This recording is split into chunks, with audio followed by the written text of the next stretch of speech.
De retour pour la partie 2 de mon récap de cet été. Let's go! Bon, on a quand même eu vachement de mal à se déplacer à Istanbul. Parce qu'en fait, l'un des meilleurs moyens, économiquement et écologiquement parlant, d'aller d'Ankara à Istanbul, c'est prendre le train. Ça doit coûter 500 télé par personne, donc quoi? Un peu moins de 10 euros, 13 euros peut-être? Un peu plus de 10 euros plutôt. Bref. Et en fait, tu dois t'y prendre à l'avance. Parce que sinon, tous les trains, peu importe en partant de quelle gare, sont blindés. Et nous, ma pote, elle a une pote qu'elle a rencontrée grâce à son stage et autres, qui était avec nous, et je me suis aussi liée d'amitié avec elle. Elle est vraiment une belle personne. Elle a vraiment bien expliqué, en gros, faut que tu prennes à l'avance, ceci, cela. Ma pote qui, je ne sais pas où était sa tête, n'a pas compris. On regarde les trains pour, entre guillemets, dans 3 jours, et là, pas une place. Donc bien sûr, on commence à paniquer. En plus de ça, ma pote, elle doit rédiger son mémoire de stage. En plus de ça, faut qu'elle pense à son appart à Paris qui, blablabla. Donc plein de trucs dans sa tête, donc ce que je peux comprendre. Mais là, du coup, on se dit, oh purée. Genre, j'ai pris autant de jours pour aller à Ankara et me dire, bah vas-y, top, on va voyager à Istanbul et tout. Et ça a été un peu la désillusion quand on a vu que les trains étaient clairement bookés. C'était le comment va-t-on faire? À un moment donné, on s'est dit, oh pire, on prend la voiture. J'avais grave hâte. Je me suis dit, vas-y, je vais conduire à la Turque et tout. Parce que vraiment, ils sont incroyables comment ils conduisent. Après, j'avoue qu'on était dans les taxis, et les taxis, peu importe, ils ont eu leur propre code partout dans le monde. Ils roulent à des allures propres à eux-mêmes. Mais même la pote de ma pote, elle roulait, genre la limitation c'était 50, et genre était clairement à 70, voire 80. Bref, moi personnellement ça me choque pas plus que ça, mais juste c'était surtout comment ils s'inséraient dans les fils qui étaient en mode ouais, c'est vite fait, c'est le Far West, vite fait. Mais je critique pas, bref, no comment. Et du coup, location de voiture impossible, c'était hors de prix. Donc c'est comme ça qu'on s'est rabattu sur l'avion. Pas très écologique, je sais, mais en termes de moyens, c'était la meilleure solution. Mais le pire des galères sur ce voyage, ça a été nos billets de retour. Je sais pas pourquoi, quand j'ai pris mon billet d'aller, je l'ai pris sur Opodo et genre il était même pas à 60 euros. Donc tu vois, je me suis dit, tranquille, je vais rentrer. Quand je vais arriver en Turquie, on va prendre nos billets ensemble et ça va être sûrement, au pire ce sera le double par personne, c'est pas très grave. Je suis partie avec pas grand chose. Et du coup, quand on a voulu prendre nos billets, waouh, la désillusion du prix. Mais c'était 10 fois plus cher que ce que j'ai payé. Littéralement, 10 fois plus cher. Après pour 2. On s'est partagé les frais et tout. Mais ça là, si j'ai un conseil à donner à toute personne, c'est clairement, prenez quand vous voyagez, peu importe où vous habitez, même si vous partez à côté, prenez un billet aller-retour. Je sais, vous allez me dire, big brain. Ne soyez pas comme moi et ma pote. On est clairement des professionnels de la veille. Et on en paie les conséquences. Parce qu'en plus de ces galères, ma pote est aussi tombée malade. Et genre pas petit rhume, petite fièvre, je dors, je bois de la soupe ou je ne sais pas quoi et ça va mieux. Non, genre frisson, mal de gorge, mal de dos infernal parce que le lit était aussi pourri à Ankara, qu'on se le dise. Non, elle a chopé un truc chelou et la pauvre. Le pire c'est qu'elle est même pas tombée à Ankara. Entre guillemets Ankara, on avait au moins sa pote qui pouvait nous aiguiller ou autre. Mais là on est à Istanbul. Elle et moi on ne connaît pas. Oh purée, comment on va faire? Mais en vrai c'était une panique. Heureusement, on a appelé sa mère qui nous a dit ok, appelez plutôt un tel. Une maman qui est turque et qu'elle connaît bien parce qu'elle a vu grandir, on l'a appelée.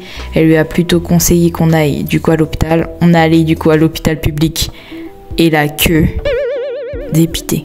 Du coup finalement, on s'est dit ok, quitte à aller mieux, autant faire comme tout le monde fait, toutes les personnes qui ont de l'argent, un minimum en Turquie.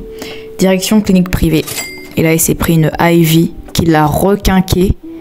Elle était encore moule le lendemain, ça allait mieux. Bon, si je vous dis tout ça et que vous écoutez ce podcast, c'est que on est quand même bien rentré. Elle a quand même guéri. Comme elle et moi on vit dans 2 villes différentes, on n'a pas eu le temps de débriefer, de décompresser ensemble du voyage. C'est un moment que je kiffe énormément. Ce moment où après avoir vécu une aventure, on redescend ensemble.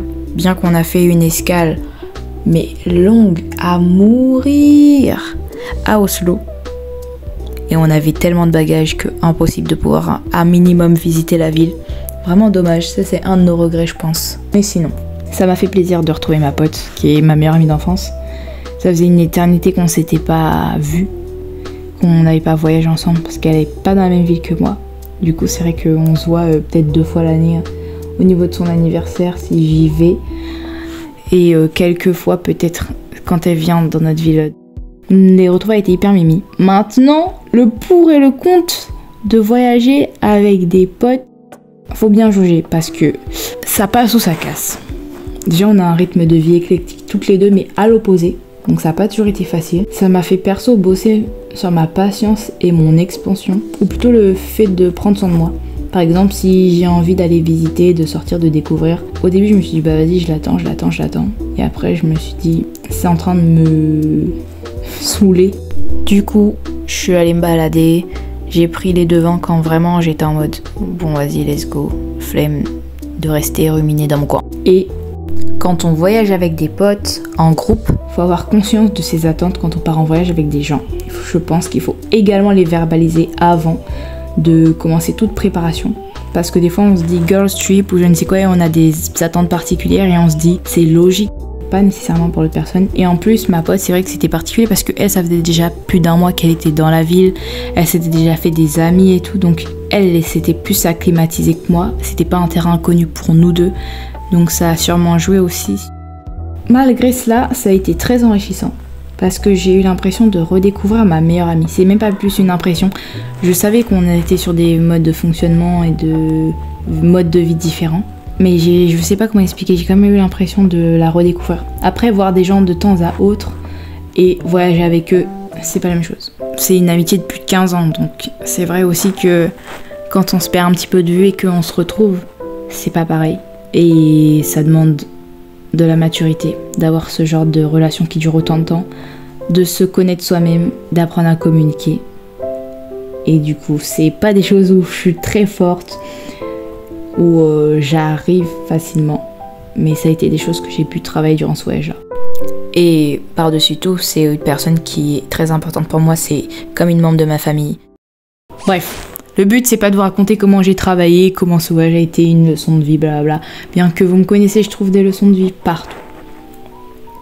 Je vous survole un peu le tout, mais c'est pas ça, ce voyage-là, ça n'a pas été seulement le résumé de tout mon été, parce que la majorité du temps en été, j'étais chez moi, ou bien en répétition parce que je suis dans un groupe de chant également.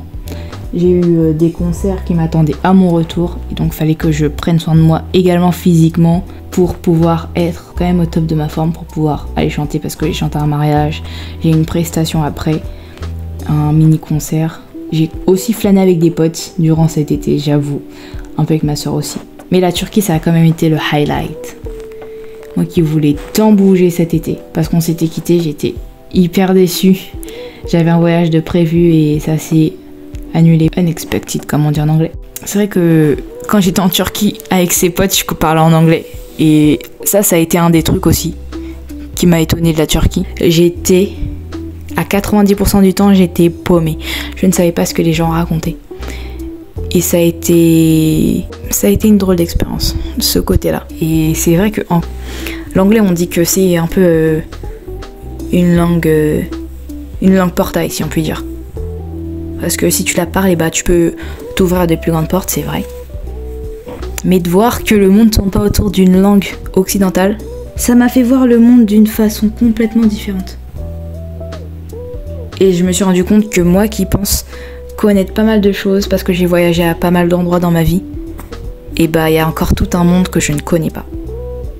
Et la Turquie, c'est ni Europe ni Asie, c'est un peu l'entre-deux en termes de continent. Et personnellement, j'ai encore jamais voyagé en Asie. Et donc c'est aussi toute une culture, la culture asiatique, et propre à chaque pays qui compose l'Asie, que je ne connais pas. A humbling experience, to say the least. J'ai un peu bossé mon anglais, je me suis rendu compte que j'ai aussi pas mal perdu à force de regarder que des K-dramas. Je je me suis rendu compte que mon niveau d'anglais ne cessait de baisser. Et je me suis dit, oh, tiens donc. C'est fou ça. Mais ouais. Entre autres, je suis contente de mon été. Au Mwessé, je vois des leçons partout. Et à force aussi de trop voir des leçons, on oublie d'appliquer les fondamentaux. Et maintenant, c'est retour à la réalité. Sur ce, je vous fais de gros bisous. C'est même pas mon genre de dire ça. À très bientôt pour de nouvelles aventures et leçons. On n'oublie pas, on est ensemble dans ce train qui est la vie. L'âge adulte ou presque. Et on se rend bien compte que comme le nom de ce podcast, finalement, on est comme tout le monde. Désolé pour le bruit. Tchuss!